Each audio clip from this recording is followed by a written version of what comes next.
So welcome to session 2 of our seminar. Our topic today is studying the Word in 3D. Studying the Word in 3D. In other words po, exegesis. By the way, before I continue, there are a couple of courses that we will be, or rather, not just a couple, but I think 3 courses that we'll be offering this coming September po 18. Una po yung Bibliology. Let me encourage you. Bibliology po is a good foundational course para po sa mga preachers. And it will be 10 weeks po simula September 18. Dalawa po ang magiging schedules nito. One is a Tuesday and the other is a Saturday. Dalawang schedule. Pero pareho lang. Ibig sabihin, choose lang kayo alin sa dalawa. Tuesday o kaya Saturday. Tuesday ng gabi, 7:30 hanggang 9:30. Saka Sabado, bale, 6 to 8. Okay?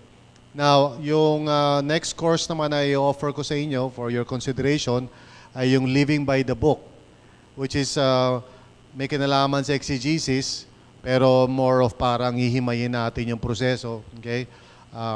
So, this is going to be held also sa September on a Thursday, 7:30 to 9:30 on a Thursday, saka Sabado, 3 to 5. Sabado, 3 to 5. Okay, so mamimili lang kayo sa schedules na yan. Okay, Sabado, 3 to 5. And then, pangatlo po is Discovering the Bible. Discovering the Bible po is a good introduction to the Old Testament, New Testament. Pero itong course po na to is online lamang, online. Ibig sabihin, you will take this course using the internet. So, kailangan may internet po kayo. And ang panayam o pakikipagpanayam ko sa inyo would be also through that means, or we can, most likely, ganun yun. It's going to be online. Okay? So, video-based itong course na ito, yung Discovering the Bible, video-based siya. Pero every week, kailangan may gagawin kang parang study. Pero ang maganda nito, on your own time. Sabihin, walang oras. Any time of the week. Pero kailangan every week, may gagawin ka. So, kung kailan mo gagawin yun during the week, bahala ka. Okay? Pero kailangan makita ko yung matapos yung ginawa mo during that week. So, pareho din, 10 weeks din po ito ang schedule nito. Tapos may quiz din po ito. So ito mga binabanggit ko sa inyo mga kurso, you can take it audit, sabihin just for your own personal growth, o pwede nyo i-take siya credit. Pag credit po, may mga requirements. So ito ipatungo dun sa tinatawag namin Diploma in Ministry Readiness, kung i-credit niyo. Okay? Kung medyo gusto nyo ng challenge, gusto nyo ng extra challenge, merong mga tipong requirements. Kung ayaw nyo naman, dahil parang busy kayo at gusto nyo lang mag-aral, i-take nyo na lang as audit. Okay? Ganun lang po, audit lang. So, I hope na you get in touch with us or you get in touch with me as soon as possible kung interesado kayo. September 18 po ang umpisa niyan. Pati po yung mga yung sa KRL for the others who attended that. That's starting sa September 18. Okay? Yung mga doon. I forgot. There's another one. It's Intro to Theology. Intro to Theology, online din yon. Intro to Theology, online. So these are just some of the courses. And our courses nga pala is 500 pesos, okay, ang bayad for 10 weeks. Okay, 500 pesos. So let's continue. Session 2, studying the Word in 3. The first step na kailangan mong gawin when you are studying the Word of God, kaya naman tinatawag na 3 dito kasi 3 D ang pag-aaralan natin. The first D is called delimit your text. Now, what do I mean by delimit your text? Ibig sabihin nito, yung pag-aaralan mo. Delimit the text of your study. Now, maybe ang ipipreach mo is isang verse lang. Pero, yung pag-aaral mo may be more than just one verse. Depende doon sa konteksto. Pero kailangan mo pa rin lagyan ng limitasyon. Because you cannot study yung buong aklat, okay? In fact, in real life, hindi mo magagawa yan, di ba? Yung tipong magpipreach ka na sa linggo, aralin mo pa yung buong Genesis, hindi mo na kaya yan. So, that's why pag sinabi natin, delimit your text, ibig sabihin nito, alamin mo kung ano ang parameters nung aaralin mo. Regardless kung ang ipipreach mo ay isang verse lang, okay? O isang maliit lang. Pangalawa is you need to determine the genre.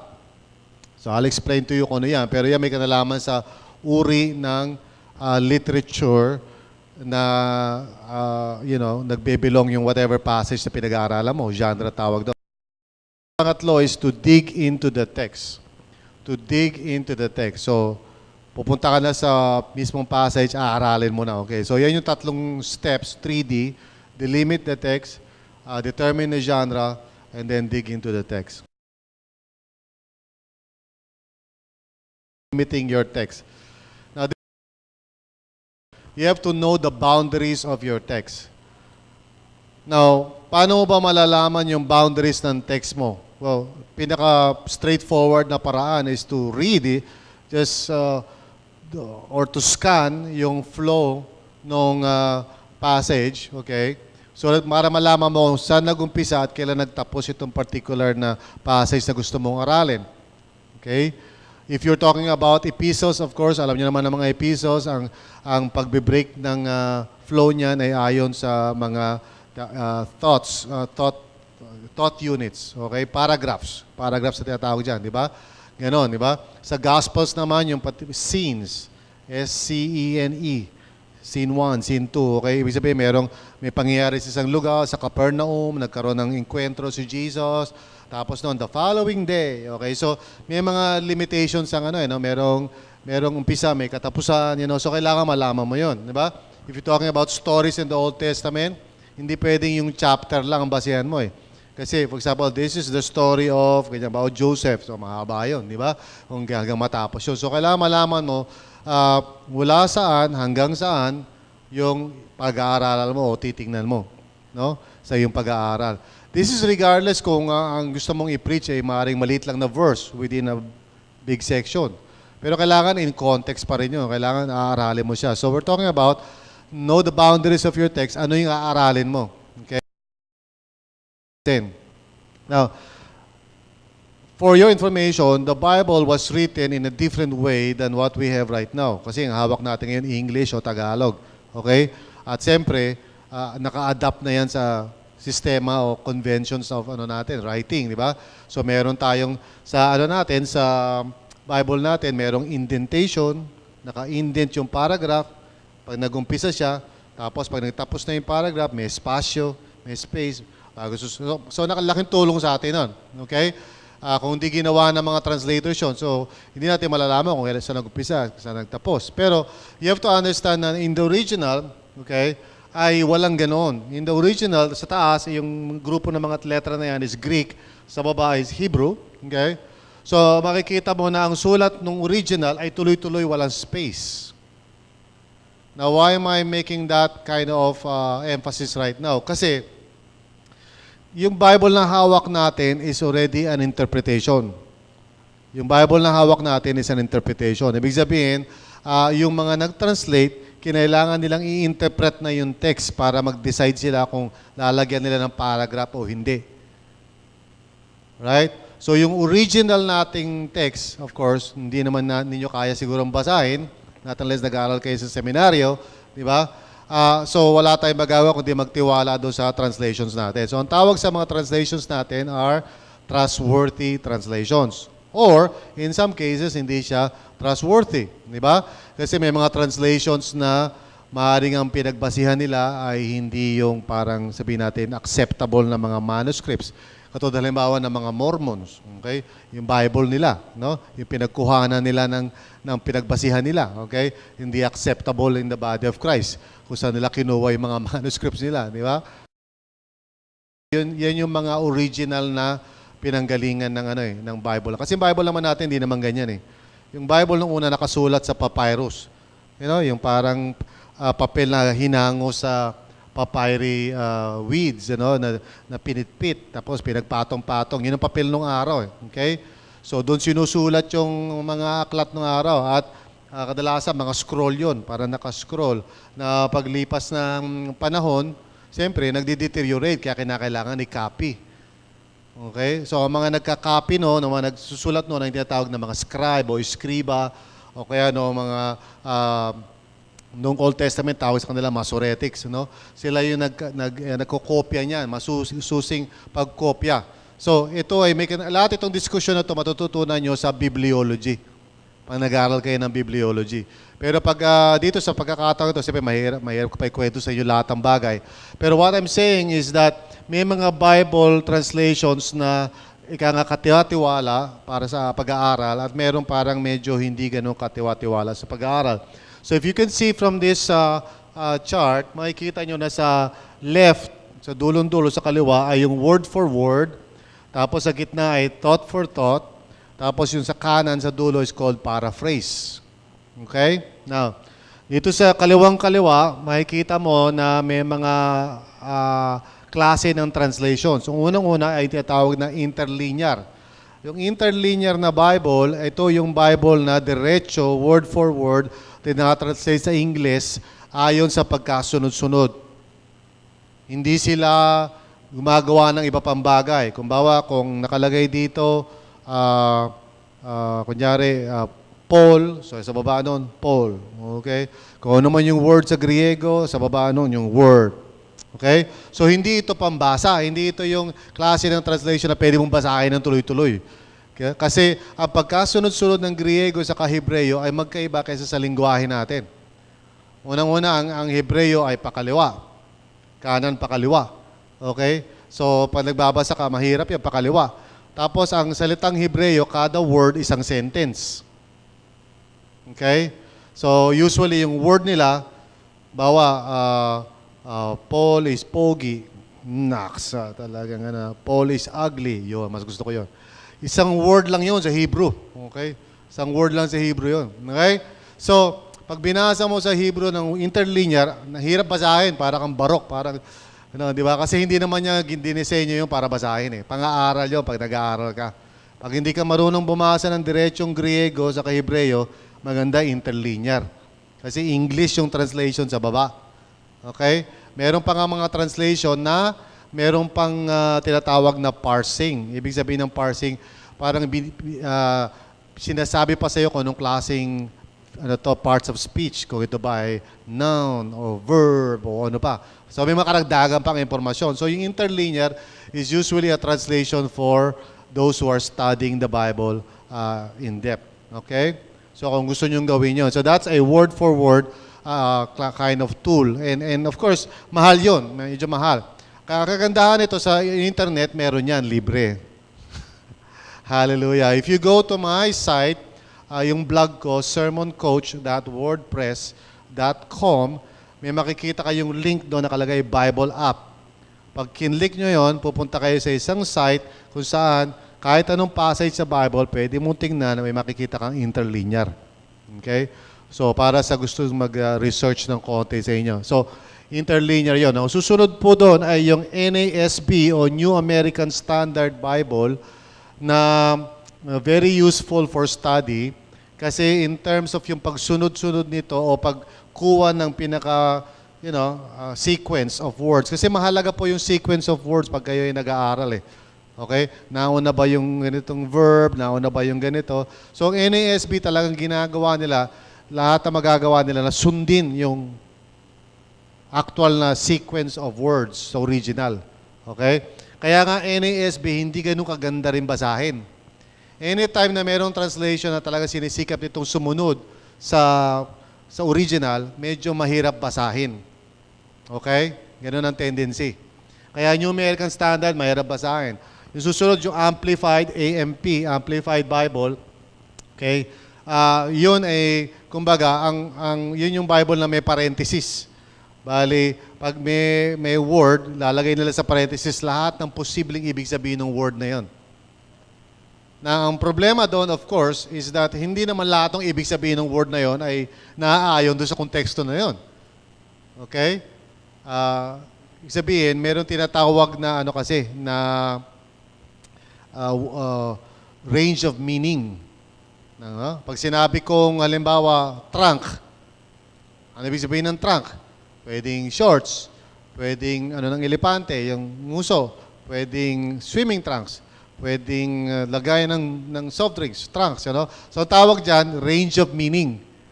So kung sa Amplified Bible ka magbabasa, pag nakita mo yung trunk, kunyari like example, trunk, nakalagay sa parenthesis, trunk ng elepante, shorts, So nakalagay lahat ng posibleng meaning ng word na yon. So, which is not helpful. Kasi, pwede kang magkamali kasi hindi lahat ng ibig sabihin ng word na nasa loob ng parenthesis ay yun ang ibig sabihin ng word na yon, doon sa konteksto na yon. Kaya mayroong mga Bible teachers ginagamit nila amplified, sa pagtuturo.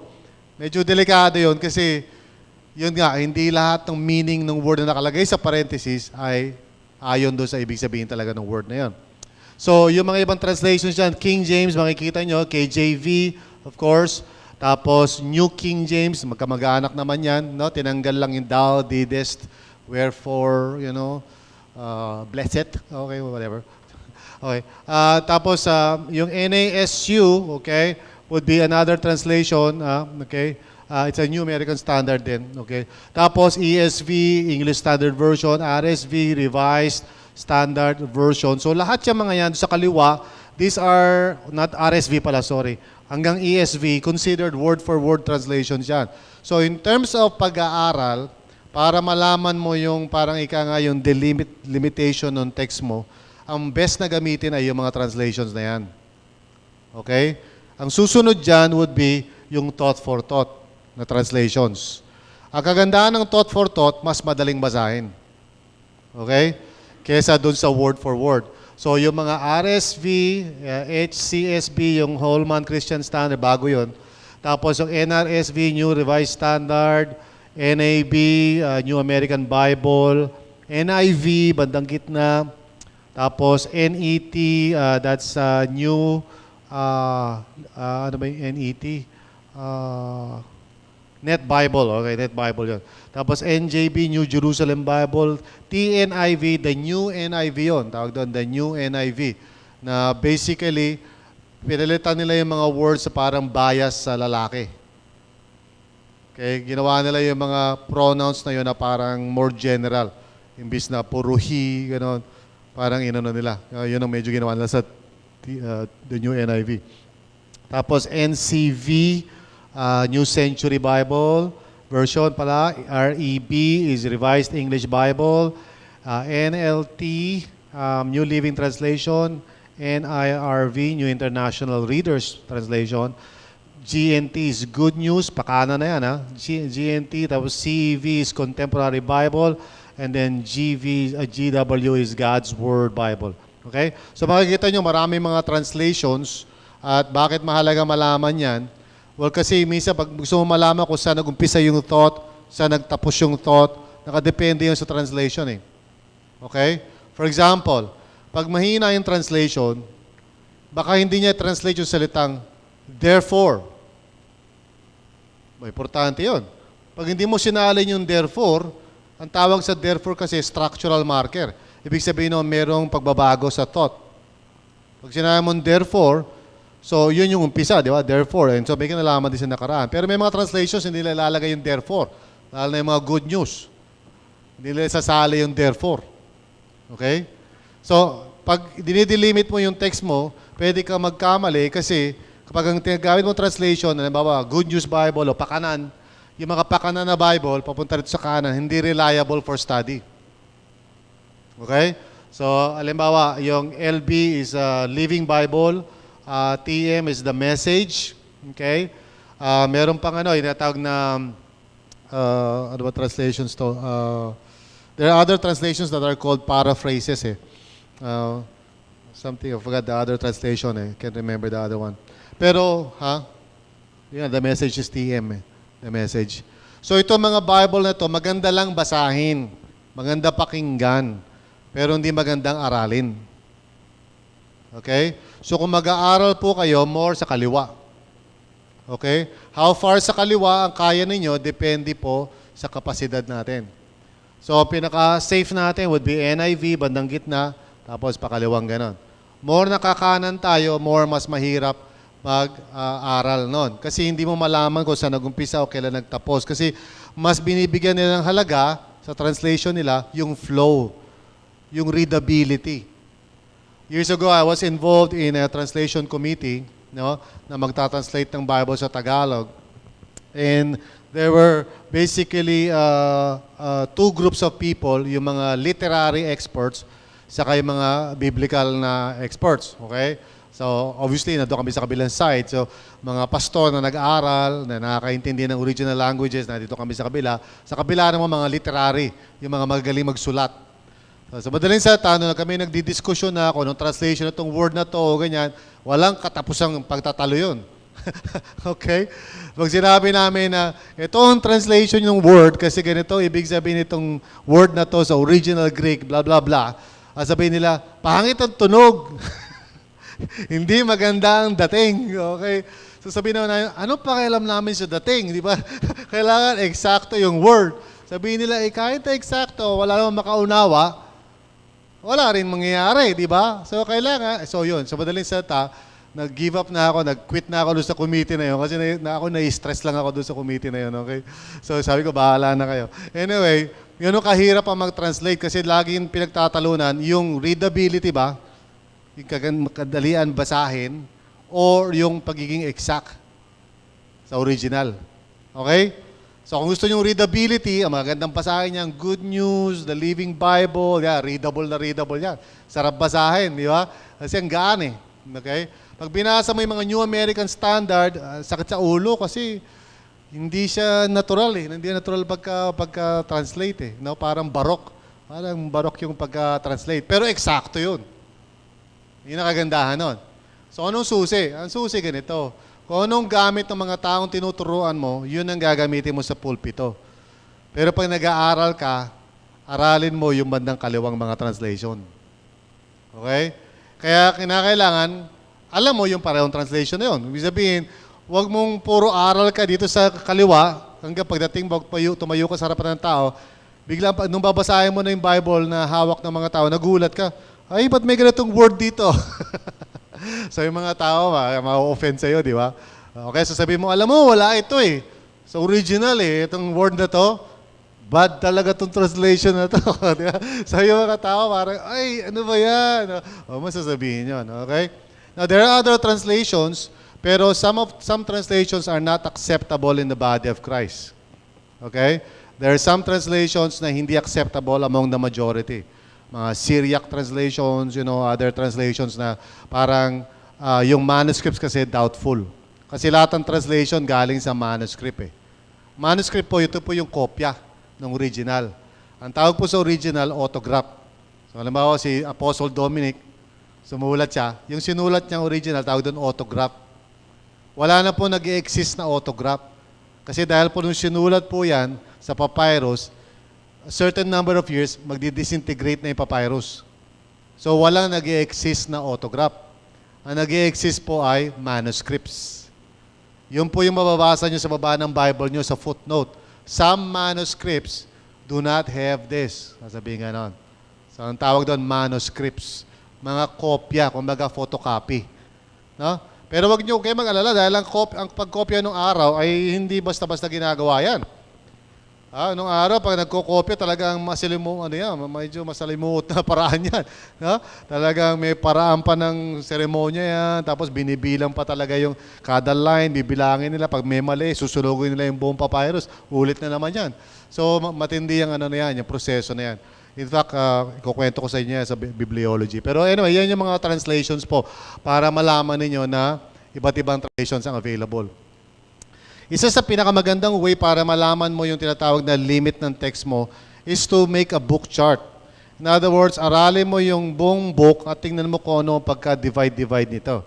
Now, thankfully, meron naman mga resources tukol dyan. No? Halimbawa, yung mga librong Bible outlines. Okay? Yun ang shortcut. Yun yung para sa mga tamad. Okay? Sabi mo sa katabi mo, para sa mga tamad yan. Okay? Hindi, joke lang. Hindi naman sa tamad yan. Yung mga taong medyo wala ng oras para gawin yan. Okay? So, hindi naman sa tamad kayo. Pero ibig sabihin, kung ginawa na naman ng isang tao, naghirap siya, di ba? Talaga namang ilang linggo niya ginawa, pinagpawisan siya, tumulong dugo sa noon niya. Pagbigyan natin siya, suntin na lang natin yung ginawa niya. Di ba? Total, pinagpagura niya na yun. Di ba? Anyway, ito example ng isang chart. Okay? Makikita nyo dito na yung mga chapters ng Romans ay nandun sa baba, sa gitna. Chapters 1 to 3, 4 to 5, 6 to 8, 9 to 11, 12 to 16. Kita niyo ba? 16 chapters yun eh. So, ang ginawa nung gumawa ng book chart, hinati niya yung Book of Romans sa dalawa. Doctrinal and practical. Kulang sa spelling yung practical. Practical, okay? So, itong nasa kaliwa, yung unang column, ito yung paraan niya ng pagkakategorize. Tapos, yung pinaka-book mismo, nasa kanan. So, doctrinal, practical. So, ayon sa kanyang chart, ang doctrinal part ng Romans ay mula chapters 1 hanggang 11. Yun ang doctrinal part. Tapos, ang practical part mula chapter 12 hanggang 16. Mahalaga ba yan? Mahalaga yan. Kasi pag nag-aaral ka, yung pinag-aaralan mo ay nasa chapter 12, verse 2, alam mo, nando ka sa practical section. At alam mo na yung section na yun, yung chapter, Romans 12, verse 2, ay sa bahagi ng practical section mula chapter 12 hanggang 16, at ang basihan nito ay yung chapters 1 to 11. So, pag nag-aaral ka, nakita mo, therefore, in view of God's mercy. Ano yung God's mercy? Chapters 1 to 11 yun. Diba? Okay? So, pangalawa, makikita mo, yung division niya, pag-divide niya nung book. Ilang divisions niya? Ilan? Bilangin nyo. So, 5. 5 ang division niya. Chapters 1 to 3, 4 to 5, 6 to 8, 9 to 11, 12 to 16. So, ang pinakamaraming chapters ay yung practical. 12 to 16. Okay? Pero bawat division, nilagay niya ng title. Chapters 1 to 3, nilagay niya, Problems of Unrighteousness. Chapters 4 to 5, Provision of Righteousness. 6 to 8, Pursuit of Righteousness. 9 to 11, Program of Righteousness. 12 to 16, Practice of Righteousness. Now, kinakailangan ba pag gumagawa ka ng chart, puro P? Hindi naman. Natipuhan lang nung gumawa nito na gusto niya maging cute. So, nilagay niya lahat ng P. Okay? But what is important sa book charting is alam mo yung flow. Alam mo saan nag-umpisa, saan nagtapos ang isang section. Okay? Bakit? Kasi kung nag-aaral ka, tapos pipreach ka ng isang verse, tapos out of context ka, hindi mo alam kung anong part ito ng argument ni Paul. Magkakamali ka at, magiging misrepresent mo si Lord. Okay? Kasi pag nag-aaral ka ng kahit isang verse lang, dapat alam mo yung kabuuan. Diba? Naalala ni Brother Paul yan, nung nag-aaral siya ng kanyang passage. Yung kabuuan, kailangan inaaral mo. Now, ang ginawa din itong gumawa ng chart, nilagay niya ng topics. So, bawat isa nilagay niya ng topic. Sin, salvation, sanctification, selection, service. So, kinakailangan ba lahat S? Hindi po. Nagpapa-cute lang yung gumawa nito. Okay? Hindi necessary na lahat S yan. Okay? Nung kami nasa Bible School, also when I was in seminary, pinagagawa kami nito. Okay? At nire-require sa amin ng professor namin na mas maganda daw kung pare-pareho ng letra. So talagang doon kami pinagpawisan. Hindi sa chart doon sa pag-isip ng letra. Kung lahat pa pareho S, lahat pa puro P, lahat pa puro A, o ano man, doon kami pinagpawisan. Okay? Hindi yung sa chart Yung chart ang dali. Okay? Pero alam nyo, laking pakinabang niyan, kung babasa ka ng Bible, tapos hati-hatiin mo yung section, lalagyan mo ng pangalan, kahit anong pangalan, alam mo yung flow. Napakalaking bagay niyan. Kasi pag ikaw ay nag-aaral na ng passage, kung alam mo yung kabuuan ng flow, makakatulong sa iyo to para mag-decide ka, saan ako mag-umpisa mag-aaral mula rito hanggang dito. Saka pati yung pag-interpret mo ng verses, may kinalaman doon. Kasi kung di mo naiintindihan yung flow, misunderstand mo yung passage na inaaral mo. Di ba? Kasi kung ano man yung sinasabi sa chapter 9 o chapter 12, sigurado ako na may kinalaman yun sa mga naunang chapters. Kaya kung di mo inalam yung flow, pwede ka magkamali sa interpretation mo. Okay? Kaya kailangan tsatsagain mo yan. Now, ginawaan pa niya dito, niligyan pa niya ng mas larger category. Sabi niya, understanding the gospel, tapos living the gospel. Okay? So, this is just a way para maintindihan mo yung flow ng Romans. So, yung gumawa nito, pag tinanong mo siya, ano laman ng Romans? Sasabihin niya, well, 2 laman yan. Understanding the Gospels. Mula chapter 1 hanggang 11. Tapos mula chapter 12 hanggang 16, yung living the gospel. Sasabihin ngayon na nagtanong, ang galing mo naman. Paano mo nalaman yun? Kasi ginawa mo ng chart di ba? Inaral mo di ba? Of course, yung sa baba, ito ay mga mga detalye na pwede mong malaman through different kinds of sources. Halimbawa, Bible Dictionary, okay? Or any of the study Bibles, yung NIV Study Bible. Yung place, saan sinulat, kailan sinulat, time, about AD 57, and author, the Apostle Paul. Now, bakit mahalaga yan? Well, ang exegesis po kasi is original author's intended meaning. So kung di mo alam kung sino original sumulat, kailan niya sinulat yan, anong sitwasyon, sino sinulatan niya, mali ka na sa exegesis mo. Okay? So yan, kung titingnan mo parang masalimuot ba yan, masyadong matrabaho yan. Well, pag hindi mo ginawa yung homework mo, mali ka na. Okay? So kahit na magsisigaw ka pa dyan, kahit na punong-puno ka ng damdamin, pero mali naman yung exegesis mo, mali ka pa rin. Amen? So, konting konting tiyaga. Kasi pag may tiyaga, merong nilaga. Okay? Kaya wag natin sasabihin, gusto ko magturo ng Bible. Talaga, are you willing to pay the cost? Okay? Minsan, nai-impress tayo sa mga nagtuturo. Parang inisip natin, sana ganyan din ako. Hindi mo naintindihan yung binayaran niyang cost doon.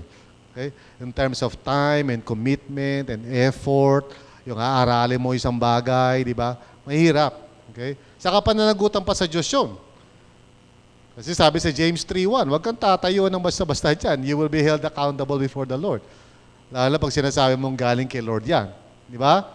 Okay. Another way na pwede mong gawin na hindi naman ganun kahirap would be to come up with a thematic outline ng Bible. Halimbawa, ito, Genesis ito. Okay? Hinati sa dalawa. Primeval history, saka patriarchal history. At least ito, dalawa lang naman ang parehong letra, no? Yung P, okay? Sa primeval, saka patriarchal history. Pero ang ginawa niya, dinivide niya yung Bible. Genesis 1 to 11, okay? Tapos Genesis 12 to 50. Doon pala makikita mo na mas mahaba yung patriarchal history. 12 to 50. Ikita niyo ba yan?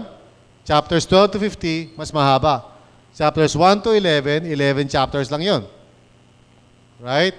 So, ano ibig sabihin nun? Ang ibig sabihin nito na ang Genesis ay primarily tungkol sa history ng Israel. Patriarchal history. Kaya pag may nagtanong, saan napunta yung mga dinosaur? Well, hindi yan sinasagot sa Genesis dahil hindi naman yan ang purpose ng Genesis. Ang purpose ng Genesis ay ipaliwanag kung saan ang galing ang Israel. Okay? So, doon sa letter A, makikita mo may 4 na bahagi. Creation, Fall, Flood, Tower of Babel. Tapos doon naman sa patriarchal, Abraham, Isaac, Jacob, Joseph. Sino nakabasa na ng Genesis, yung buong Genesis? Well, okay, praise God. Siguro nakikita nyo na ganyan yung flow, di ba? Kung nabasa nyo na ang Genesis, mapansin nyo, yan ang pagkasunod-sunod. Right? So, kung ikaw ay nag-aaral ka ng isang chapter sa Genesis, Genesis 13, okay? So, alam mo na ito ay kasama, saan? Doon kay Abraham. Diba? Alam mo yung storya na yan na may kinalaman kay Abraham. Kaya, kung magbibigay ka ng interpretasyon, i-consider mo yung context. So, pag sinabi nating delimit the text, ibig sabihin nito, you are trying to understand yung flow, yung limitations ng chapters or passages, okay? At inaalam mo kung ano. Alright. The next step is to determine the genre. Now, the things na sinasabi ko ngayon, hindi nyo malalaman talaga ito unless magpa-practice kayo. In other words, i-commit nyo sarili nyo sa preaching lab, kukuha kayo ng isang talata, okay, and then i-walk through natin yon paano natin i-apply ang mga sinasabi ko na yan. Di ba? So dito, theory lang yan, theory. So kaya, alam ko, naririnig mo to, pero siguro iniisip mo parang, paano yan, di ba? So hindi mo malalaman yan dito kasi seminar lang yan okay? So ang gagawin natin dyan, para matuto ka talaga dyan, mag-i-enroll ka sa preaching lab. Okay? Tapos, kukuha tayo ng passage, aralin natin yung yung himay-himay niyan. Alright? So, yun ang, doon ang actual niyan. Parang bisikleta yan eh. Parang pa nag-aaral ka ng kotse, di ba? Mag-drive. Sino sa inyo nag-aaral mag-drive? O marunong mag-drive? Sino marunong mag-drive ng kotse? Sakyan. Talaga, konti lang. Kawawa naman yung iba sa inyo, no? Okay. Anyway, pa nag-aaral ka mag-drive, tapos yung teacher mo sasabihin sa'yo, ganito lang yan, apak ang clutch, ganyan, baka ng gas, konting release, timpla mo. Pag puro theory, wala mangyayari sa'yo dyan. Diba? Kaya ang best yan, sumakay ka sa kotse, saka mo ngayong paandarin. Huwag mo lang ibabangga. Ganon din ang preaching. Amen? Ang preaching, hindi pwedeng puro theory. Kailangan dyan practice. So, determine the genre, which is the second. You see, ang Bible is not just one book. It's a library. Okay? At dahil library ito, merong iba't ibang klaseng book. At bawat book ay merong iba't ibang klaseng literary characteristic. So, para malaman nyo, sa Old Testament, may mga tinatawag na history books, may mga tinatawag na poetry, may tinatawag na wisdom books, Job, Proverbs, Ecclesiastes, prophecy, history, epistles, meron tinatawag na pastoral epistles or specific epistles, at may tinatawag na universal or Catholic epistles, and then may tinatawag na apocalyptic. Okay? Now, bawat terminology na binanggit ko ay merong unique rules of the game. In other words, kung ikaw ay, kunyari, mahilig sa sports, alright? At ikaw ay manlalaro sa basketball. Okay yan. May rules ang basketball di ba? Pero pag bigla kang lumipat ngayon ng track and field, abay, hindi mo pwedeng gawin yung rules ng basketball doon sa track and field, di ba? Ha? O kaya, yung track and field, lagay mo sa basketball, di ba? Bigla ka nagtatakbo doon ng karipas ka, iniwan mo na yung bola, di ba? Hindi pwedeng may rules yun may rules of the game. So, ang prophecy, may rules of the game. Kailangan alam mo. Okay? Kakaiba yan sa ibang klaseng genre. So, pag kayo gumawa ng preaching lab, pipili kayo ng klase ng genre na gusto nyo pag-preachan. Okay? So, for example, gusto nyo mag-preach mula sa epistles of Paul, yung mga letters of Paul. So, bibigyan ko kayo ng reading na may kinalaman sa epistolary genre. So, kailangan magkaroon kayo ng konting kaalaman tungkol sa genre ng epistles. Ang book na ginagamit natin dito is yung How to Read the Bible for All It's Worth by Gordon Fee. Okay? Very helpful yan for genre interpretation. So, kailangan magkaroon kayo ng kaalaman ng genre. So, kung magpipreach kayo ng poetry, may reading kayo about poetry. Kailangan malaman nyo ibig sabihin ng poetry. Anong rules of the game sa poetry. Karamihan sa mga nagkakamali sa pag-aaral ng Bible, hindi nila alam yung rules. Hindi nila alam yung genre. Ini-interpret nila yung Proverbs sa para bang ito ay epistles. Ang Proverbs po ay isang klase ng genre na kawikaan, ibig sabihin, generally true, but with exceptions. Yan ibig sabihin ng Proverbs. So pag sinabi mong, teach a child, train a child in the way he should go, and when he grows up, he shall not depart from it. That is generally true, but not true all the time. Okay? Hindi sa kalagay sa Bible yan Oo nga, pero yung genre na yan is Proverbs. So, ibig sabihin, the writer or God is simply saying something that is universally true, okay, pero with some exceptions. Kasi kung di mo naiintindihan yan, magkakaroon ka ngayon ng question kay God kasi tinrain mo yung anak mo. Talaga naman tinuruan mo simula nung maliit. Pagdating nung lumaki na, naging shabu addict. Sabi sa Proverbs, train a child in the way he should go. Ba't nagkakaroon yung anak ko? Well, kasi proverb yun. There are other principles in the Bible na kailangan mo i-apply dyan. Sa bagay na yan. There are other things written in God's Word that gives clarity to sa situation na yan. Hindi lang yung proverb na yun. Nakinig mo ba kayo? Di ba? Honor the Lord with the first fruit of your wealth. Di ba? And then, ano mangyayari?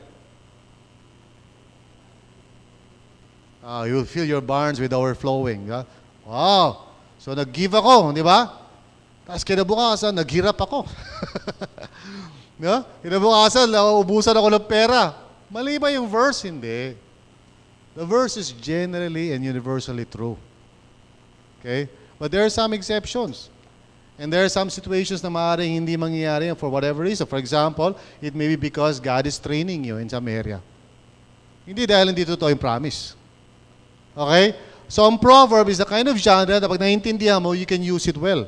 Pero pag di mo naiintindihan, pwede mo ipukpok sa ulo ng mga tao yan without understanding kung ano ibig sabihin ng genre na yun. Ikinig mo ba kayo? Okay. Proverbs 31. Paborito ng mga ano yan, ng mga lalaki. Alam niyo ba ano yung Proverbs 31? Yun, the godly wife, okay? Kapag binasa mo yun, tapos mo kailangan ito requirement ng liligawan ko. Ay, patay na tayo sa... It's generally, it's a principle, okay? Pero wag natin i-abuse yung genre. Anyway, I can go on and on. Point ko lang dito, para maintindihan nyo yung genre, you have to go into the preaching lab. And that's why yung preaching lab natin involves 10 genres, kasi yung 10 genres are the major genres in the Bible. Okay? Ay gusto namin mag-preach kayo from each genre. Preach kayo from apocalyptic, preach kayo from prophecy, preach kayo from each of the genres. Okay? Yan. Para exciting, di ba? Amen. Sabi mo sa katabi mo, exciting. Ha? Yan.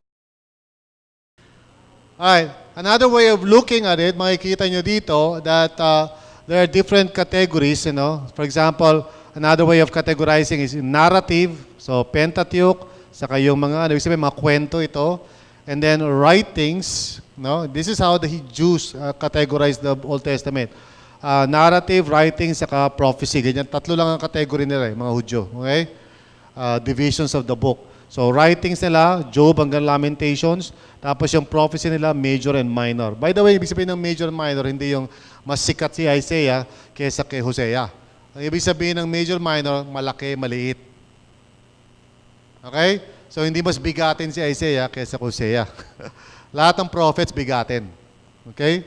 Pero pinakabigatin sa lahat, si Jesus, the only begotten Son. Okay. Testing ko lang kung nakikinig pa kayo, ha? Anyway, the New Testament naman po is divided into 4, usually, Gospels, narrative, letters, and prophecy. Or sometimes also called letter din. Kasi ang Revelation parang letter. There were 7 letters to the 7 churches. Anyway po, yung Gospels at narrative, sometimes pag isipin mo, parang, di ba pareho namang kwento yan? Actually, ibang category ang Gospels. Kasi Gospels, ang kakaibahan sa Gospels, katulad ng ibang storya, primarily, ang gustong bigyan ng diin dito is the person of Jesus sa Gospels. So, pag nag-i-interpret ka ng mga parable, nag-i-interpret ka ng mga storya, ganyan, feeding of the 4,000, ganyan, dapat ang iniisip mo hindi, not so much yung tao, yung kailangan magkaroon ka ng faith, kailangan lumakad ka sa tubig, kailangan mag-pray ka muna ng tinapay para dumami. Hindi yun ang point ng mga storya. Ang point ng mga storya is sino ba si Jesus? Yan ang Gospels. Okay? Kaya pag nag-abasa ka ng Gospels, kasi sa Gospels kasi lalo yung may kinalaman sa faith, di ba? Bumagyo, tutulog si Jesus, di ba? Tapos, meron ako narinig na sermon na ganyan no? Di ba bumagyo, tutulog si Jesus, ginising nila si Jesus, tumigil yung bagyo. So sabi ng preacher, estudyante ko yan, sabi ng preacher ganyan, okay, sabi niya gano'n, don't fear because Jesus sleeps. So, nung narinig ko, sabi ko, patawarin nawa ako ng Panginoon. Ito ba, ipapasa ko ba ito o ano, di ba? Laki pagsubok sa akin, no, di ba? Don't fear because Jesus sleeps. So, na-miss niya, hindi niya naintindihan na ano ibig sabihin ng storya na yun, na it's about Jesus revealing Himself as the Lord God of all creation. Mismo ang storms obey Him. Okay? So, anyway, so ang pag-uunawa ng mga genre is so crucial sa exegesis kasi pag mali ang pagkaintindi mo dyan, magkakamali ka ng interpretation. Again, there are other ways of determining the genre. Makikita nyo sa pangalawang column. Okay? Merong iba't ibang klaseng genre. But then, makikita nyo sa huling column, merong purpose yung bawat genre. Okay? Like, for example, ang narrative o history, ang purpose niyan is theological history of Israel. But it's more than that. It's about, revealing God through His actions. Yung mga nangyari. No? And then each of those different kinds of genres have a purpose. Now, by the way, as I conduct this seminar, it's also being recorded. So, after this seminar will now be available online. So, kung hindi nyo man na-pick up o hindi nyo naisulat yung ano nyo, alright, if you are enrolled, kung mag-enroll kayo dito sa sa course na to, meron kayong pwede nyo makita itong ginagawa ko ngayon at pwede nyo i-pause. Ngayon, hindi nyo ako pwede i-pause. Kasi tuloy-tuloy ako magsasalita. Pero pag yan ay nasa internet na, isang pindutan lang yan, titigil na yan. Pwede nyo na isulat. Okay?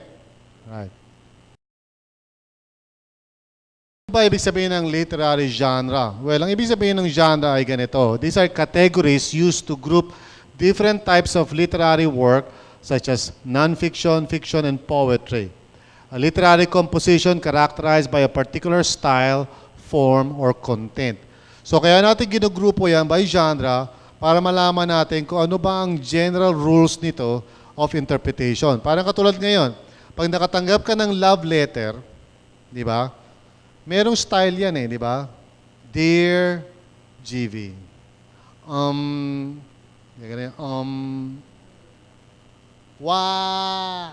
Tapos smile, di ba? Okay.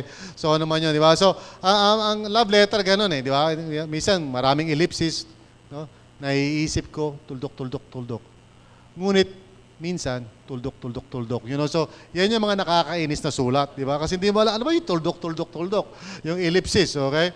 May ibig sabihin yun, di ba? Ibig sabihin nun, wala lang maisip yun ang susulat. Yun ang ibig sabihin nun. Joke yun, hindi niya nakikinig okay? Ibig sabihin ng ellipsis, parang yung nagsusulat, wala na siya maisip na words. Okay? Anyway. So, ang style ng legal writing, pag tumingin ng dokumento, sa korte, imagine mo yung attorney magsulat ng gano'n. People against, tuldok, magagalit yung mga judges niya. Okay? So, merong iba't ibang estilo kasi ng pagsusulat at dahil dito may iba't ibang rules na ina-apply doon. Yun ang ibig sabihin ng genre. So, one of the things na magagawa mo para ikaw ay maging mahusay na exegete, maliban doon sa sinabi ko kanina, yung matuto kang mag-book chart, kasi malaking tulong sa iyo yun. Alam nyo, gawin nyo yun. Magbasa lang kayo ng Bible, basahin nyo yung Genesis, tapos igawa ka ng chart, isang buong page ng paper, para malaman ko nung paghahati-hati nun. Laking bagay nun sa isang exegete. Pangalawa, mag-aaral ka ng genres. Sabihin, palalimin mo yung akala mo tungkol sa genre, kasi yung genres, yan ang susi sa tamang interpretation. Okay? So, for example, kung apocalyptic genre, sabihin, maraming figures of speech yan. So, hindi ka na ngayong matatakot doon sa 666, di ba, kung ano man yan, may dragon o whatever. Alam mo na figures of speech lahat yan. So, pwede mo na siya ma-interpret. Di ba? Yung mga tao natatakot sa Revelation kasi hindi nila alam yung genre. No? Itong book na ito would be a required reading for those who are going to go through the preaching lab. Okay? How to read the Bible for all it's worth. Now, thankfully, meron akong PDF na version ng book na yan. Okay? But I will only just allow you to read that or have that if you're enrolled. No? Pero pwedeng bilhin yan sa bookstore. Hindi ko alam kung magkano ngayon. Alam ko mura na yan kasi may Philippine version na ngayon yan Di ba? Dito pinablish So, mura na yan. So, if I were you, I'll buy the book kasi maganda yan. How to read the Bible for all it's worth. So now we go into this portion, which is the crucial part, dig into the text, and I would recommend na you enroll sa Discovering the Bible and Living by the Book. No? These are the two courses na i-recommend ko sa inyo because I can only touch very, very briefly dito tungkol sa proseso ng pag-aaral ng Bible. But if you really want to learn how to study the Bible, mag-enroll po kayo sa Living by the Book. Dalawa yan, Part 1, Part 2. Itong September, Part 1 pa lang ang may tuturo ko. Okay? Pero may Part 2 yun. Okay? So let's talk about how to dig in. So how should we interpret the Bible?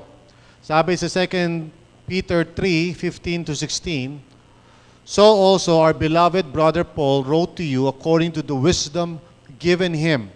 Okay? Speaking of this as he does in all his letters, there are some things in them hard to understand, which the ignorant and unstable twist to their own destruction, as they do the other scriptures. So there are three terms na gusto ko malaman ninyo. Una is exegesis, which means yung inaaral mo talaga yung original author's intended meaning. And then there's what you call eisegesis, wherein you are reading into the text yung meaning na gusto mo. In other words, pinipilit mo yung text to say something na hindi naman yan siguro sinasabi, pero ikaw gusto mo yun ang nakalagay doon. For example, dahil may iniisip ka sa buhay mo o may iniisip ka sa church, iniisip mo yun din ang sinasabi ni Paul. Pero hindi naman. For example, maraming tao nagbabasa ng 1 Corinthians 13 tungkol sa love. Kasi iniisip nila yung boyfriend-girlfriend nila. And so they read into the text yung context ng kanilang experience. Eh, hindi naman yun ang sinasabi ni Paul. Wala naman kinalaman sa romance yun. Ang tinutukoy niya doon is a different kind of love. Okay? So yan. Pangatlo is biblical hermeneutics. Ito po yung mga prinsipyo ng interpretation na ituturo sa bibliology pag kayo ay nag-enroll sa bibliology. So yan, panayang promote ko ng mga courses. Kasi kaya ko ino-offer lahat yan this term kasi magkakakabit lahat yan, magkakamag-anak lahat yan. And I hope na you would So, ang eisegesis ay may kinalaman sa direksyon. Bali, you are going into the Bible with your own presuppositions o mga bagay na gusto mong isipin. Exegesis is going out, palabas. In other words, inuungkat mo, palabas, kung ano sinasabi ng Bible. Now, the proper process po of interpretation, gaya na sinabi ko sa inyo kanina, is like this. Number one is what you call the exegetical statement or hanapin mo kung ano yung author's original meaning na naintindihan ng ancient audience. So this would involve historical interpretation, going back to the history of the text, grammatical interpretation. Sino ba sa inyo present no nagturo ng English 101? O yung mga absent, mahirapan kayo. Okay? Kasi pag nag-aaral kayo ng exegesis, kailangan marunong kayo ng grammar. Ano ba ang subject? Ano ba ang predicate? Ano ba ang noun? Ano ba ang verb? Ano ba ang adjective? At ano ba ang adverb? Etc. etc. So kung di mo ko alam kung ano yan, kung sinabi ko ano ang pronoun, yan yung mga taong mahilig sa noun. Pronoun. Patay tayo dyan. Okay? Hindi ka makaka-exegete nang hindi ka marunong ng grammar. Okay. Contextual interpretation. Kailan ba nangyari? Saan ba sinulat? Nasa kulungan ba si Pablo? Ano ibig sabihin nito? Doon sa kanya mga sinabi, rejoice in the Lord always. Nasa kulungan siya. Okay? So, importante yon. Literary interpretation, of course, may kinalaman sa genre. Okay? Kung paano kinocompose ng author yung kanyang sinulat. Ano yung inuna niyang words, o bakit paulit-ulit yung words na to, is called literary interpretation. So, mula dyan, ay tatakbo tayo pataas sa tinatawag na analogy of Scripture. In other words, we compare Scripture with Scripture. We try to understand kung ano sinasabi ng Panginoon sa iba't ibang klaseng talata sa Bible, hindi lang yung pinag-aaralan natin. So, ang goal natin dyan is yung malaman yung theological statement or what does it mean? Okay, generally speaking. Ano yung timeless principles? Ano yung truth na totoo sa lahat ng panahon, hindi lang sa panahon ni Pablo. Hindi lang sa panahon ng Genesis. Okay? Pagkatapos niyan, then we move pababa, okay? Doon sa tinatawag na contextualizing the principles for today. At dyan, gagawa na tayo ng homiletical statement or ano sinasabi na ng Panginoon ngayon sa contemporary audience. Okay? So, tatlong audience. Ancient audience, time-bound audience, contemporary audience. So, ito ang tamang takbo ng pag-aaral ng Bible. Okay? Usually, yung iba, tumatalon. Okay? Saan tumatalon? Mula dito sa una, number 1, punta agad sa 3. Yung iba nga, di na dumadaan ng number 1. 3 na agad. Na ang pinakamatrabaho is number 2. Pero kadalasan, ito yung ini-skip ng maraming tao. Kaya minsan, may mga worship leaders kung ano mga sinasabi sa harapan. Kasi hindi nila tinrabaho yung number 2. Which is yung theological interpretation. Okay? Napakahalaga niya mga bagay. Again, katulad ng pag-aaral ng driving, saka ng pagsakay sa bisikleta, hindi yan nakukuha sa pamamagitan ng isang seminar. Kailangan dyan pinapractice yan. So let me teach you a way to do that at yung tinatawag na DIG approach or dig into the text. Ito ay merong tatlong bahagi. Una, you discover the details. Yan ang unang step.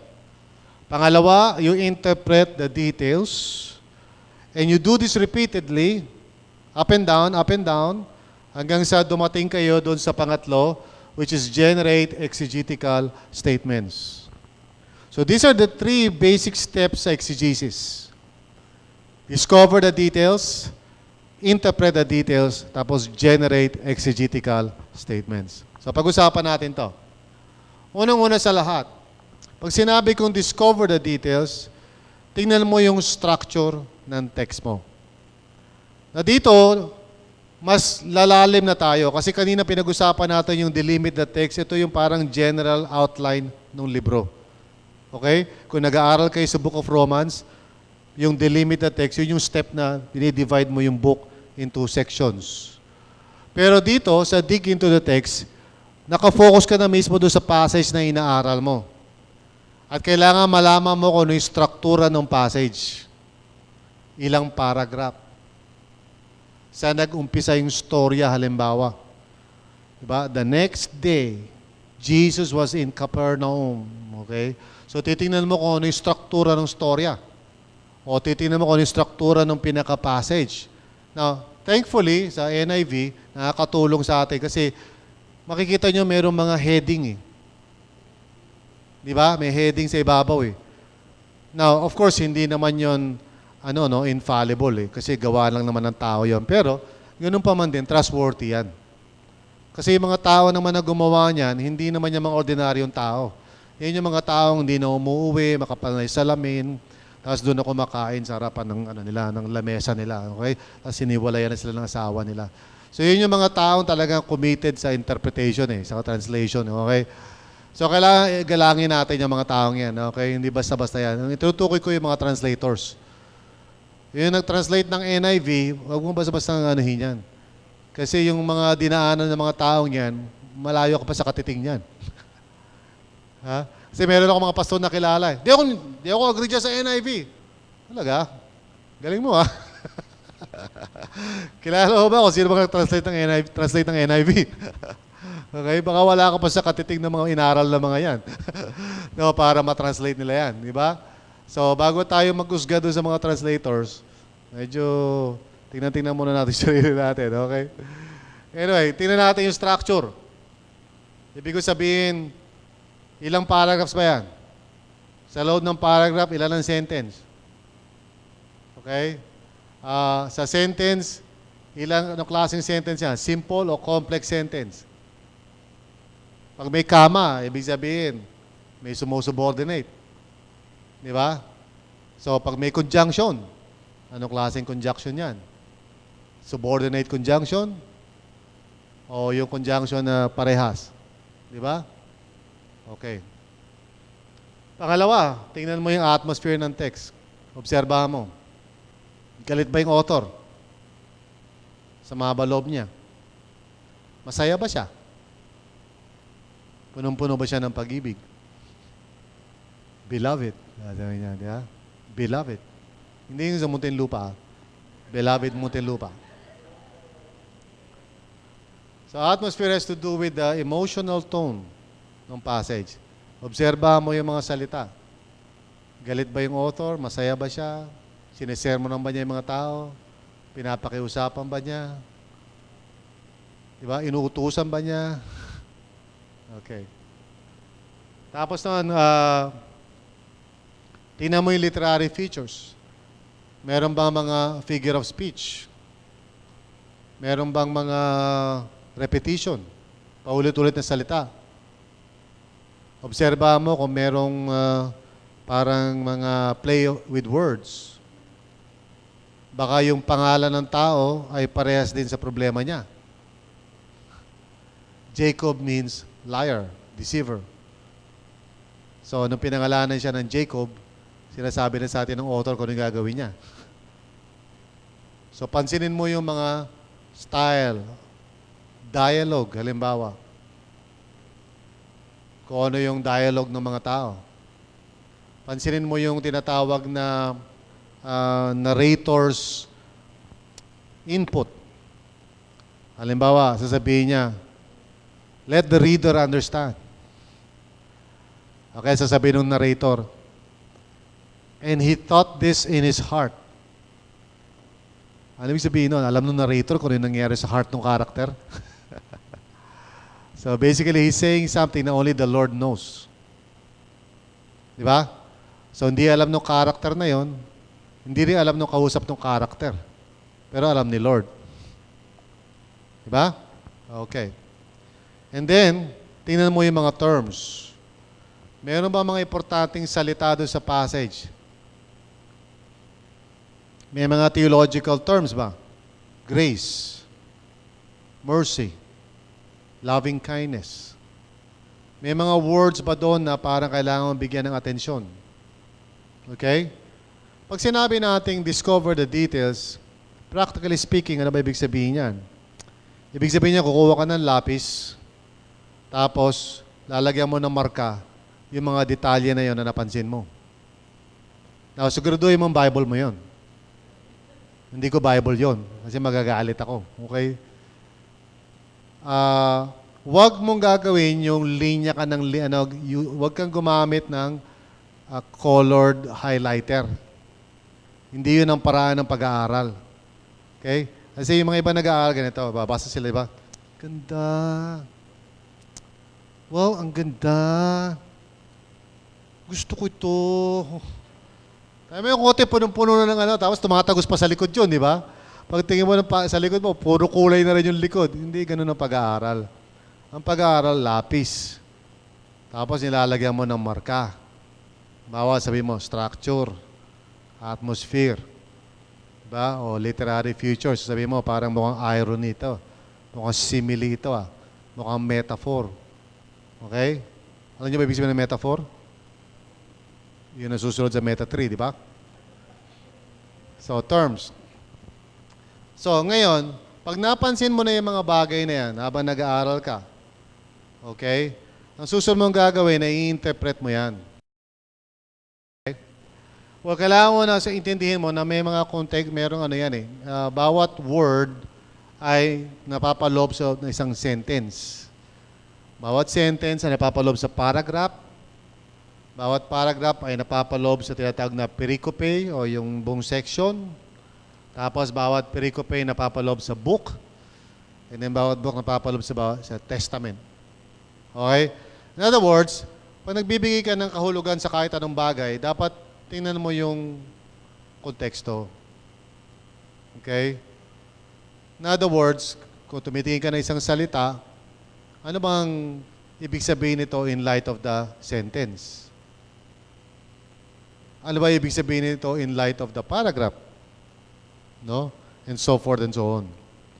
Huwag ka lang mag-i-interpret ng isang salita lang. Kasi lahat ng salita nagkakaroon ng kahulugan kapag ito ay may konteksto. Kaya pag sinabi ko na ibig sabihin ng trunks, ang tamang sagot, depende sa konteksto. Okay? Ang ibig sabihin ng trunks ay shorts. Ay, hindi. Ang tinutukoy ko yung ilong ng elepante. Okay? So, depende yun sa context. So, how do you interpret the details? Okay? There are simply 3 steps. You ask a question, you answer the question, and then you validate the answer. Bali, kung may nakita kang detalye, halimbawa, parang galit si Paul, which is an atmosphere detail. So you ask a question. Bakit kaya galit si Paul? Ano ba nangyayari dito? So next step, you answer. Where do you get the answer? Siyempre, una, doon sa immediate context. Di ba? Pero beyond that, tingnan mo kung sa book mismo, sa buong book. You know, or maybe during the particular context ng ano na yun, ng times na yun. Di ba? Tapos you validate yung answer mo. Ibig sabihin ng validate, checkin mo kung meron din nag-a-agree sa'yo ng mga tao. Doon sa interpretation mo, baka nag-iisa ka lang. Di ba? So, may mga tinatawag na commentaries. Yung mga commentary ngayon, available ngayon yan sa internet. Libre. In fact, alam mo, naiinggit nga ako sa panahon natin ngayon eh. Kasi nung araw, nung ako nag-aaral, lahat na lang binibili. Gastos. Kada isang reference, 1,000. Akalain mo ngayon eh, isang pindutan mo lang sa internet, makikita mo na yung reference na yun. Nakakainis. Joke lang. Pero mga iba't iba ngayong mga references. Ngayon, may mga tao kasi gusto talaga nila yung hard copy, in fairness. Ayaw nila ng internet. Kasi pag internet, parang nangingitim sila, you know, bumubula yung bibig nila. Talagang ayaw nila ng internet. Ewan ko bakit. Pero, ibig sabihin, may mga tao gusto nila yung actual talaga, yung nahawakan nila ng libro. Na ako rin naman, okay lang naman din sa akin yan. Pero there are times na hindi posible yan, lalo na pag nasa labas ako. Or kaya kailangan marunong ka pa rin ng internet. Kasi nga sabi ko nga sa inyo, sa panahon natin ngayon, karamihan sa mga tao, marireach mo lang through technology. Kung hindi ka marunong ng technology, mahuhuli ka. At hindi ka magkakaroon ng audience. Maraming tao, for example, na may misunderstand nila. Kunyari, take it. This is my body. Ano ba to? Pag kinaya mo, ito ba yung mga buto-buto ni Jesus? Yung mga, ano ba yon? Yung daliri ba niya nandoon? O mga paa? Yun. How do you take that? So if you don't understand interpretation, you can misinterpret that. Okay? Now, I'm not saying na ganun kadaling unawain yung ibig sabihin. No? But medyo hindi basta-basta tayo interpret. So, i-validate natin maigi. Sino sa inyo may komentary sa bahay? Sa bahay ninyo, meron kayo commentaries. Okay. Yung iba sa inyo, wala. Sino sa inyo gusto mag-ano commentaries? Okay. Sino sa inyo walang pakialam kahit anong itanong ko? Importante ang commentaries, mga kapatid. Kasi hindi naman tayo nag-iisa sa mundong ito. Ang pagte-theologize is a community affair. Ibig sabihin, bahagi tayo ng body of Christ. Hindi pwede magagawa ka ng interpretation, tapos lahat kami disagree sa'yo, nag-iisa ka lang. Ang tawag doon, kulto. So kung magbibigay ka ng interpretation, check-in mo kung may mga nag-a-agree sa'yo. Now, hindi naman siguro kinakailangan 100%, lahat ng tao nag-a-agree sa'yo. Pero kung karamihan nagdi-disagree sa'yo, medyo wala ka sa maayos na lugar. Okay? Lalo na kung pinag-uusapan natin yung mga bagay na esensyal sa kaligtasan. Ayun, kailangan tingnan natin maigi kung ano ba ang general consensus natin dyan. Kasi marami na nagdaan na mga councils na pinag-usapan na yan. Okay? Pinag-usapan na ang Trinity, pinag-usapan ng salvation by grace, pinag-usapan ng scripture, pinag-usapan ng iba't ibang mga bagay down through the centuries. Nagkaroon na ng mga statement of faith na inilabas na generally ito hold ng Christian community. So kung sasaliwa tayo dyan, medyo magdalawang isip tayo doon. Okay? Kaya yung pangatlong gusto kong sabihin sa inyo na napakahalaga, maliban doon sa gagawa ka ng chart, mag-aaral ka ng genre, mag-aaral ka rin ng theology. Okay? Wala nag-amen. So pag yan inaaral mo na, ang pinaka-ending niyan ay magkaroon ka ng exegetical statements. Unang-una sa lahat, alamin mo kung ano yung tema, ano yung theme, which is the general subject, nung pinag-aaralan mo, tukol saan ito. Tapos topic will be the specific subject matter. Okay? Tapos ano yung pinaka-truth or principle na sinasabi ng author na understandable sa audience niya. Tapos ano yung trust o application na gusto niyang gawin ng original audience niya. So yung apat na yan, theme, topic, truth, trust, yan ang basihan para masabi natin na naiintindihan mo na o tapos ka na sa exegesis. Hanggang hindi mo masabi ang apat na yan, hindi mo pa na-exegete yung passage. Okay? So, babalik ka sa proseso. Pag shinortcut mo yan, babalik ka pa rin. Diba? Kasi hindi ka makakausad from there to sa susunod na hakbang pag hindi mo ginawa yan. So, kung ako sa'yo, gawin mo na maayos, first time. May mga estudyante akong ganyan. So, shortcut. Pagdating sa dulo, nung lilipat na sila sa susunod na step, hindi nila magawa. Kasi hindi nila ginawa yung first step eh. So, ang ending, ulitin nila. So, doble pagod. Buti pa, gawin mo na ng tama yung una. Okay? Now, let me give you some samples para malaman nyo ang itsura niyan. So, kunyari, ang text natin is 1 Timothy. Sino sa inyo may Bible?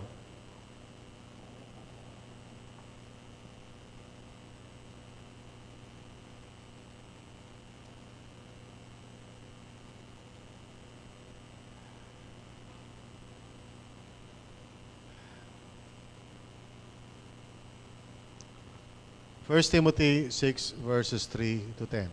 Can somebody read that?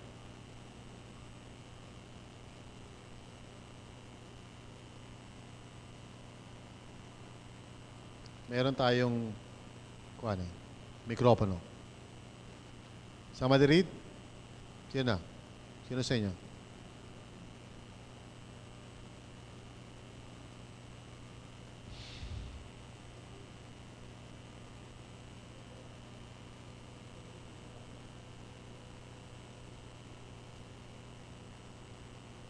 Gideon Bible po, Pastor, yung ano.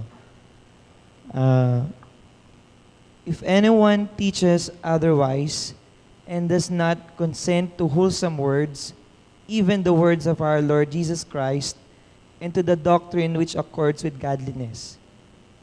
He is proud, knowing nothing, but is obsessed with disputes and arguments over words, from which come envy, strife, reviling, evil suspicions.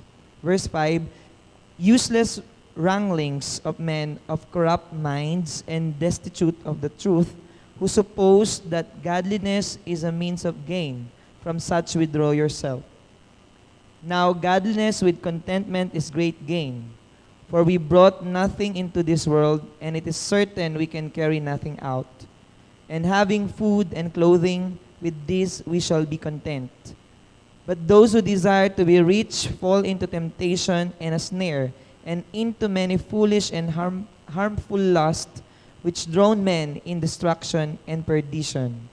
Verse 10, for the love of money is a root of all kinds of evil, for which some have strayed from the faith in their greediness, and pierced themselves through with many sorrows. Anong translation niya? Gideon po, Pastor. Hindi Gideon ang translation. Ang gumawa niyang yan is Gideon. Anong translation niya? Meron yan.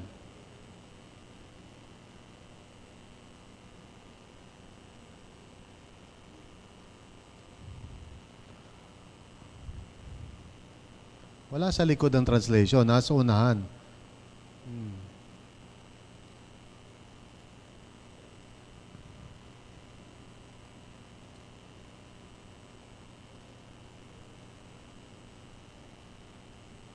Nakalagay ko anong klaseng translation yan sa unahan. Okay, sige. 1 Timothy 6, 3 to 10. So sa aking pag-aaral, ang tingin ko ang tema niyan is about false teachers in Ephesus. Now, bakit ko nasabi yon? Well, base dun sa flow ng text. No? Sa konteksto nito. Okay? At lalo na dito sa section na to, tinutukoy niya yung false teachers. Now, ang topic niya is why false teachers are dangerous in Ephesus. Napapansin niyo na ang topic ay merong interrogative pronoun, why. Ibig sabihin nito, para ma-specify mo ang topic, kailangan gumamit ka ng some kind of interrogative pronoun. Ano-ano ba yung mga interrogative pronoun?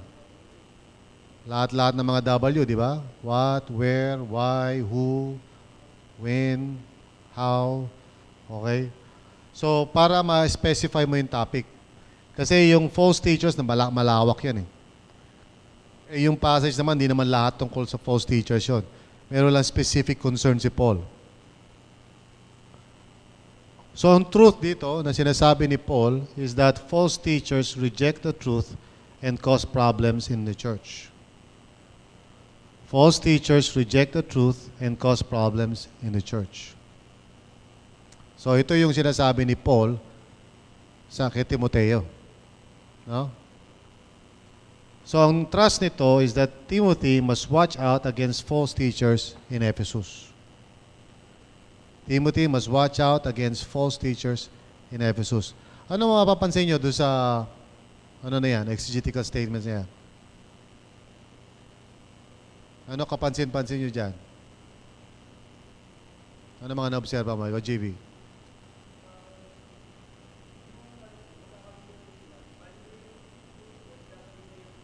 Mm-hmm.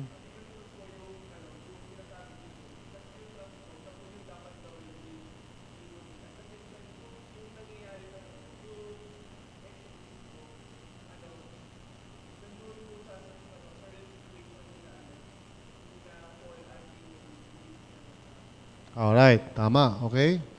Narinig niyo ba yun? So, naka-focus doon sa panahon na yon. Hindi ko pa ina-apply ngayon. Wala pa akong ginagawang hakbang para i-apply ko sa panahon natin yan. Iniintindi ko lang kung ano yung sinasabi ni Paul kay Timothy nung panahon na yon. That's called exegesis. Ha? So, wag agad mag-jump sa present day application. Kailangan aralin mo muna maigi yung text para malaman mo kung ano yung original author's intended meaning. So para malaman mo kung alam mo yan, kailangan ma-produce mo yung apat na yan. Theme, topic, truth, and trust. Alright. So we're going to make a practice session. First, you're going to delimit the text and determine its genre. Dig into the text by discovering the details. I don't think you can do this right now. But anyway, kung magpa-practice kayo, that's how you're going to do it. Okay? Kung magpa-practice kayo, first, piliin nyo yung libro na aralin ninyo, and then i-book chart nyo o i-outline nyo yung book. Yun ibig sabihin ng delimit the text. Tapos, ano yung genre nung aralin nyo libro, epistle ba yan? Gospel ba yan?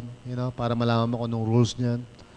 Tapos you dig into the text by discovering the details, interpret the details, tapos generate exegetical statements. So ito yung guide ninyo in terms of practicing it pag actual na kayong gagawa. Okay? So we won't be able to do the practice here because of the time limitation. So magdi-discuss po tayo ngayon. First of all, how did it make you feel when you were trying to do exegesis? Well, wala pa. If you are going to try to do exegesis. Okay? In other words, kung gagawa kayo ng exegesis, ano kayo sa tingin nyo mangyayari doon? In other words, imagine yourselves doing the exegesis. Yan ang pag-usapan ninyo. Which aspect was easy or hard? Or will be easy or hard sa tingin niya? Do you think you can do this now on your own? Why or why not? Okay? So this will be the questions. Imagine niyo lang na gagawin ninyo. Imagine niyo na papracticein nyo. So ano kaya mga posibleng haharapin yung mga challenges dyan? So of course, hindi nyo pa ginagawa eh. Imagine niyo lang. Okay? Yung iba naman sa inyo nakagawa na, no? So more or less parang masasabi nyo na, dito ako nahirapan, dito ako nag-struggle, Hindi ko na alam gagawin ko from here. Okay. So, let's pray.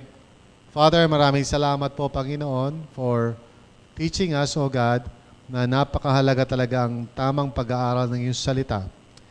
So, I pray, Father, that this may be the beginning of careful practice ng pag-aaral ng salita ng Diyos from now on. So, Lord, alam ko hindi magigets ng bawat isa agad-agad. Hindi matututunan to ng minsanan. But I pray that this would start the journey para unti-unti, Lord God, ma-develop ang skill na to sa bawat isa sa amin. In Jesus' name, Amen. Amen.